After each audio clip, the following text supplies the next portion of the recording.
this lecture, we will primarily focus on the growth and development of Mexican national cinema, or the New Wave movement as it's known in Mexico. The study of national cinema, as you will realize throughout the course of this lecture, however, requires tracing its predecessors to a certain degree. As early as 1902, cinema became a medium in Mexico of marking the movement from the pre-modern to the modern. While this change was portrayed very powerfully in visual terms, in terms of large-scale industrialization and its attendant oppressions, it also showed the destruction of the agricultural way of life, and as well as the erosion of customs and practices considered to be eternal and even sacred. The early filmic melodramas, as you may be aware, reflected the themes and values of the serial novels. The melodrama is associated with the rise of the middle class and also the transition from the space of the rural to the space of the urban. So thereby, in the space of the city, we see the barrio being showcased as a repository of traditional values and age-old customs, while the city is shown to be embodied in terms of newer social structures that are threatening to the barrio in terms of being the seat of immorality, disease, sensuality, death, destruction, and even vice. So the journey of the woman from the space of the rural to the space of the urban shows the potential of the city to corrupt and infect, to destroy innocence and lead to perhaps a damning experience. Now the melodramatic form, you must remember, began dominating Mexican cinema from the second decade of the 19th century. The early 20th century saw the almost complete domination of Hollywood cinema in Mexico. You must be aware that the First World War caused mass-scale destruction in Europe, with the result that production houses in leading centers of production like France and Germany faced massive losses. So as a result, these seats of production, which were considered to be avant-garde centers of film production, were closed completely. As a result, Hollywood cinema began to monopolize world markets, and this happened particularly in Latin America and especially in Mexico. As a result, Hollywood began dominating circuits and agents of distribution in countries such as Mexico. The national cinema, which had begun in terms of the filmic melodramas, also thereby began to ebb and wane. Hollywood's popularity spread thanks to the resonant images of modernity it provided to the Mexican audiences, and also the technical finesse which Hollywood cinema was able to provide to cinema goers. Hollywood provided a larger-than-life package and was deemed to be captivating and highly lucrative in drawing audiences. In these films, you must remember, Hollywood often found in Mexico the exotic other, adventurous bandits, noble savages, and beautiful senoritas. In both documentaries as well as fictional films, Mexico appears both as desire as well as threat for Hollywood cinema. The exotic other became a site of both fascination as well as revulsion for Hollywood. Now you must remember the events of the US-Mexico War, which date back to the 1840s and 50s. Mexico lost large sections of its territory to the USA, and as a result, Mexico's border shrunk southwards. So states like Texas, New Mexico, Atlanta, and Georgia, which were formerly part of Mexico, now became portions of US territory. A significant number of Hispanic people also found themselves counted as US citizens and were divorced from their home country, Mexico, both politically, culturally, as well as linguistically. They became the homegrown aliens or other for the dominant white population in popular discourse and culture. At this stage, we must talk about the Mexican Revolution. The Mexican Revolution marked an important intervention on the part of cinema in documenting a change in Mexican political, social, and cultural life that created a massive paradigm shift. Cinema contributed very significantly to creating visual constructions of the Mexican Revolution in popular consciousness and culture. A small note about the Mexican Revolution. The Mexican Revolution, you must remember, students, was begun with the goal of leveling differences between two factions in the country, between two very disparate groups in the country, the land-owning elite gentry and the landless peasants and laborers.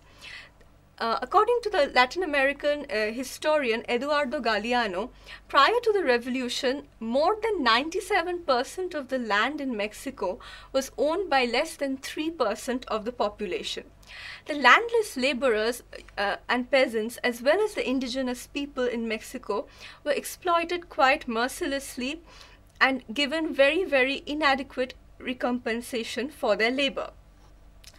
Now, the cinema of Mexico, in terms of the narrative it structures around the revolution, basically revolves around the widespread mass uprising which began against the dictator Porfirio Diaz in 1910. The cinema also traces the prolonged struggle for power that involved various political and military forces which rallied around important figures such as Francisco Madero. The cinematic narrative, you will also realize, figures people such as legendary heroes who include Pancho Villa, Emiliano Zapata and Madero as well. The focus, however, students, you must remember, is less on the many anonymous Mexican peasants, workers and indigenous people who participated in the movement, which did begin, after all, in the true spirit of a people's uprising, at least initially. The cinema depicts mass mobilizations and popular insurrections, as well as anti-insurgency and pacification operations which were launched by the government and revolutionary forces. Peace treaties were solemnized for umpteenth number of times but never enforced. The revolutionary ideals and principles of the Mexican Revolution were obstructed by the opposing agendas of a peasantry who were fighting for their rights for the land and the middle class as well as the land-owning gentry. Now, the middle class, you must realize, insisted on retaining an electoral structure that would privilege or enhance their interests, while the land-owning gentry believed in retaining past privileges which had been secured at the expense of the peasantry and the larger working class. We must concentrate on the social realities of the Mexican Revolution, which include the facts that the battles led to the loss of as many as 1 million lives in a population as large as 15 million. There was tremendous insecurity and lawlessness in the rural areas, which led to the creation of the figure of the cacique, or the rural dictator, come landlord, who practiced unprecedented oppression. The figure of the cacique continued to be perpetuated much after the revolution was said to have experienced a closure. The failure of the revolution, you must realize, was therefore due to the conflicting interests of the two groups we mentioned a minute ago. The landowning gentry and the middle class on the one hand, and the landless peasantry, indigenous peoples and laborers on the other. The failure of the revolution led to mass-scale disillusionment, despair and hopelessness among the underprivileged sections of Mexican society who had invested much hope in the revolution. The cinema perhaps has not been as faithful or as incisive or insightful, rather, in documenting the attendant disillusionment which came with the failure of the revolution. The failure of the revolution is critically analyzed in a novel like Pedro Páramo, for instance. You may have read the novel. It's by the very popular Mexican novelist Juan Rulfo. Coming to films on the revolution again, films on the revolution began to decline after the 1920s, both in terms of Mexican productions as well as those of Hollywood. It was feared that the country would be portrayed in a negative light, and so filmic depictions shifted to mythic and symbolic as well as sanitized renderings of the revolution without highlighting the actual ground realities which took place, the attendant disillusionment, the contradictions, and the mass crisis faced by the country. Now, we can't, however, say that critical films on the revolution were not being made at all. At this stage, we must mention Sergei Eisenstein, the legendary Soviet filmmaker, who made the incomplete film Que Viva Mexico. And also mention must be made of the very important Mexican director Fernando de Fuentes, who made a couple of films which offered a bleak and sober vision of the Mexican Revolution, pretty much in the vein of Juan Rulfo's Pedro Páramo. Now, these few films had a critical take on the revolution, but most films of the time tended to represent the revolution as a spectacular folkloric show. Coming to Fernando de Fuentes again, his most successful film was Out on the Big Ranch, which was released in 1936. Fuentes created this genre of an idyllic Mexican pastoral, which became a very popular form in the cinema, which was produced subsequently. His films revolved around the figures of the singing charro, or the Mexican countryside singer. He used Mexican cultural forms like the canción ranchera from Guadalajara, which, as you know, is a region in Mexico, and the bajío. His films were replete with beautiful señoritas, charros, and also a vision of paternalistic feudalism, where there were castes of honest landowners and diligent workers, harking back to a time prior to the revolution, quite interestingly. A certain level of rural idealization, a certain idyllic rendering of the rural space was thereby practiced, as you may gather. On a parallel level, the urban idealization was also taking place in films on the urban space.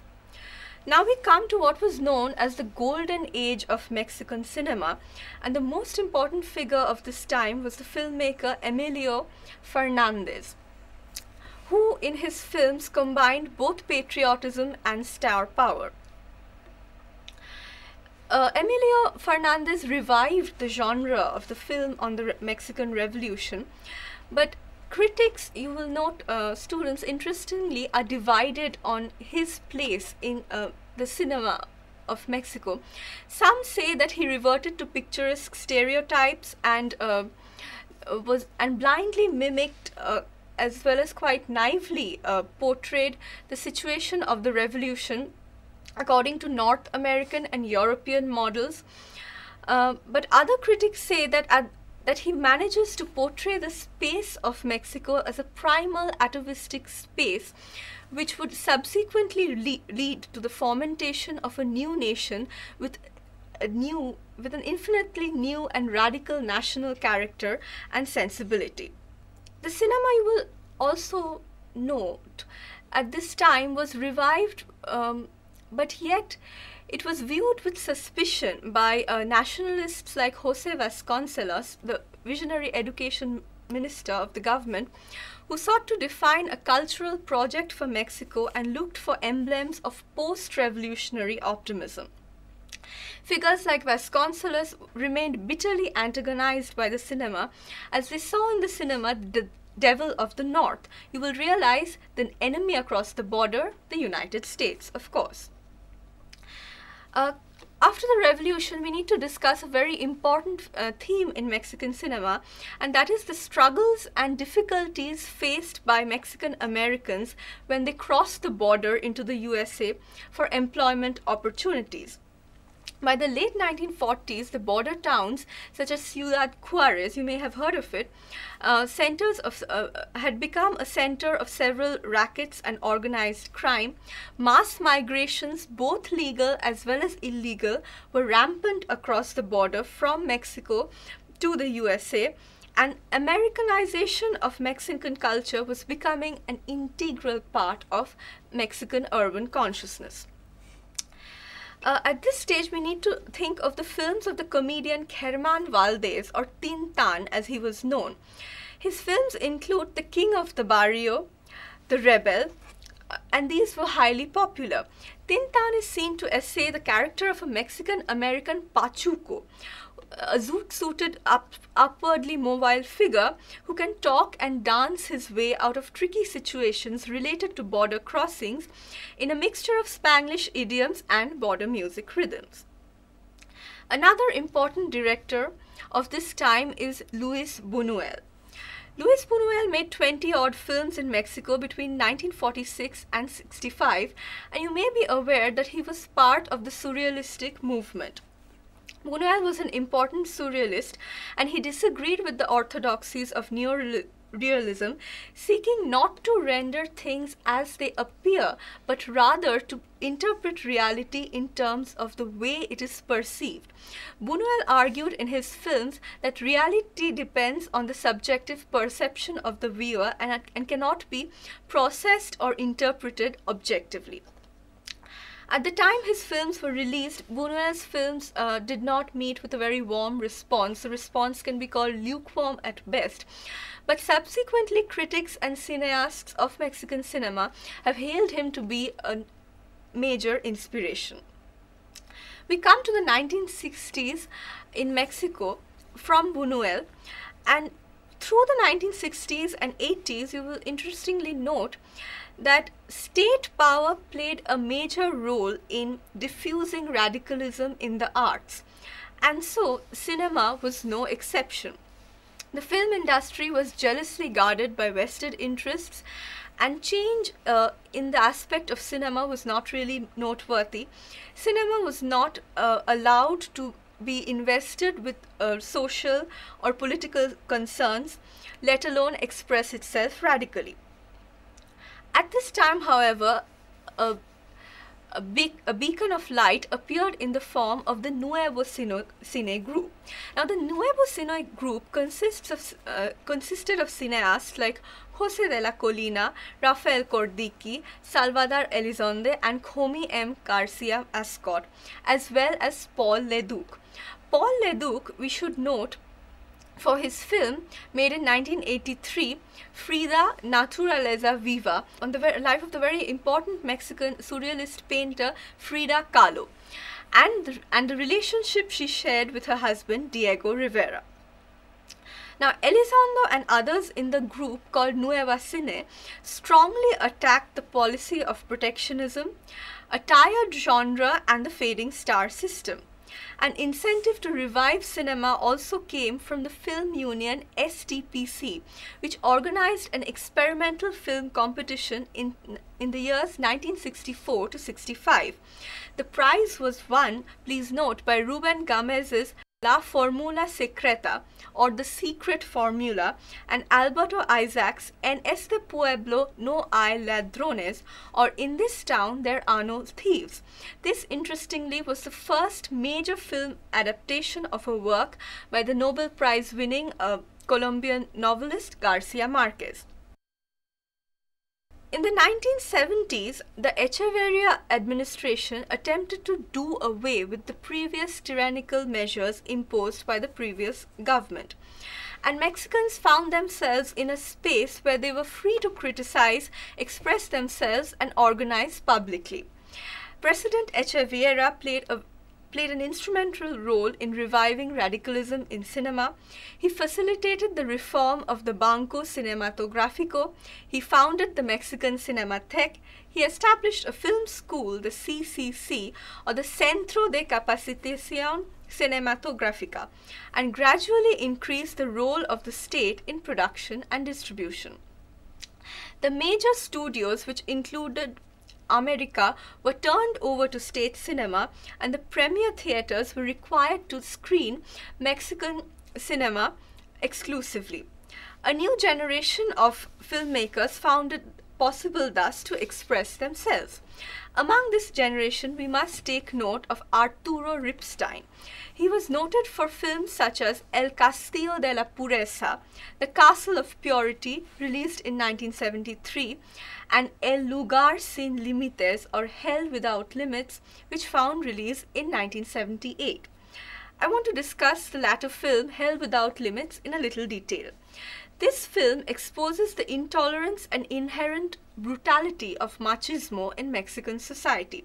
Manuelita, the owner of a brothel in a small town, is gay and cross-dresses, and he entertains as a flamenco dancer.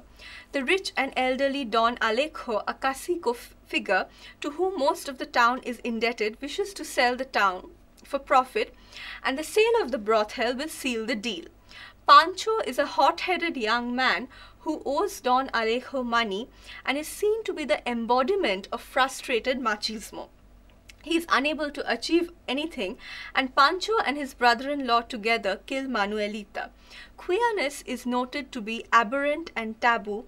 Homophobia and hatred of the sexual other leads to a bleak and sober conclusion, imbuing the character of Manuelita with tragedy and pathos.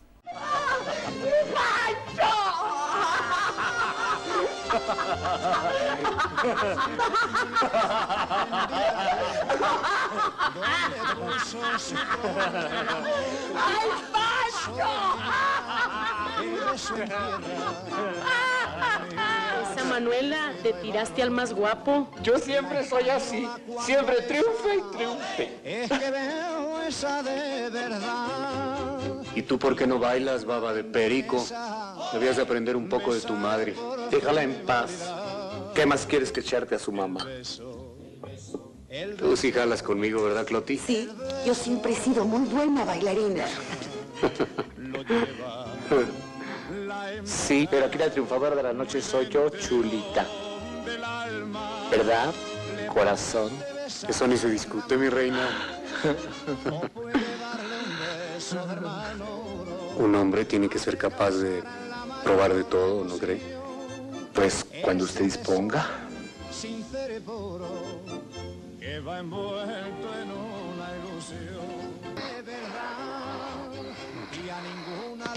Órale, cuñado. ¿No se maricón usted también? Yo quise. ¡No te hagas! Te vi que lo estabas besuqueando. ¿Cómo que, cuñado? ¿Cómo me voy a dejar besar por este pinche puto? ¿Usted está loco, cuñado? ¿Cómo cree que me voy a dejar hacer eso? A ver tú, ¿tampoco me besaste? Ya estuvo, don Pancho. Vente, échate otro trago. Tú, puto, contéstame. Era pura broma. Una cosa es andar de farra y otra que me vengas a besar la cara. Caray. ¡Ya no joda!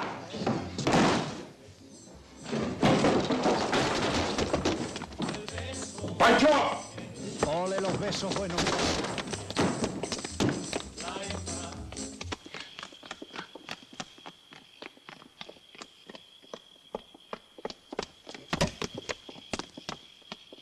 Súbete al camión para alcanzarlo.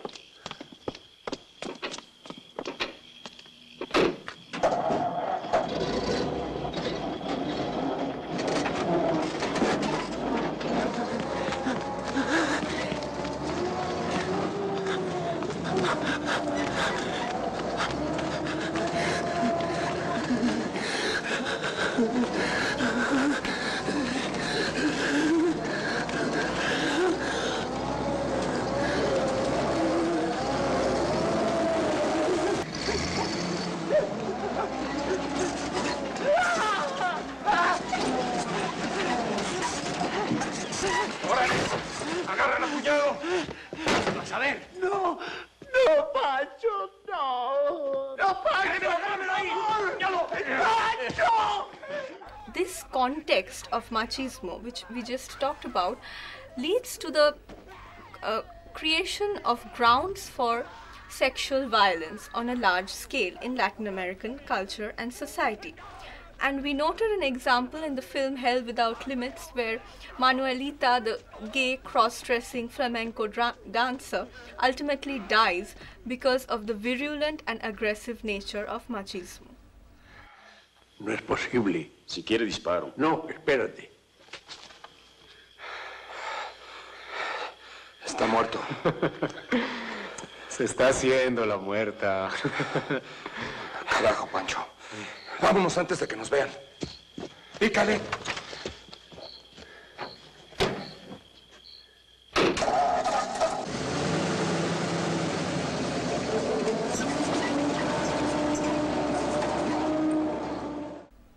Recent directors of note who have won acclaim include Alejandro González Iñárritu. González Iñárritu is not strictly concerned with national cinema as we discussed earlier, but is inclined towards a transnational approach in his work, as is seen in films such as Babel. You may be familiar with Babel, it's a popular film. Issues related to Mexico figure prominently in his films, and they are seen to be interwoven with matters topical to the current global scenario. The body of work of González Iñárritu includes Amores Perros, which was released in 2000, and Babel, which was released in 2006. Babel consists of 4 interconnected stories and focuses on the highly fraught US-Mexico border issue in one of the segments.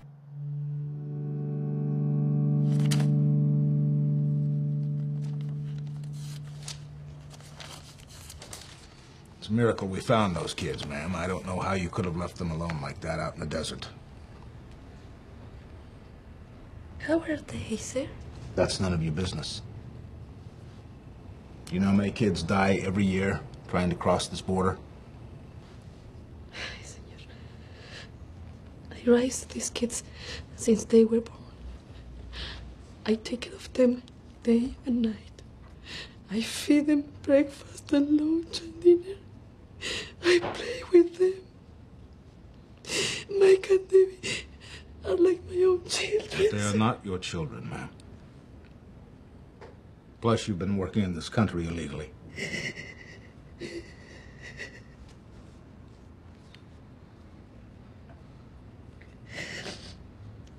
What about my nephew, Santiago?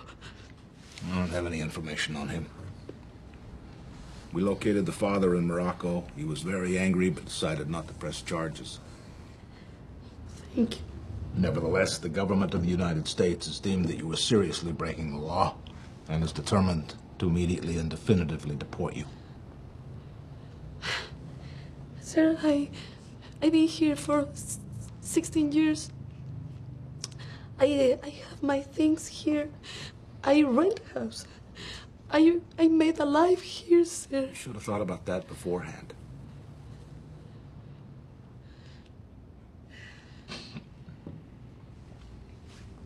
I want to talk to our lawyers. If you attempt to take this to trial, I can assure you, you'll only be prolonging the inevitable. I recommend you accept voluntary deportation.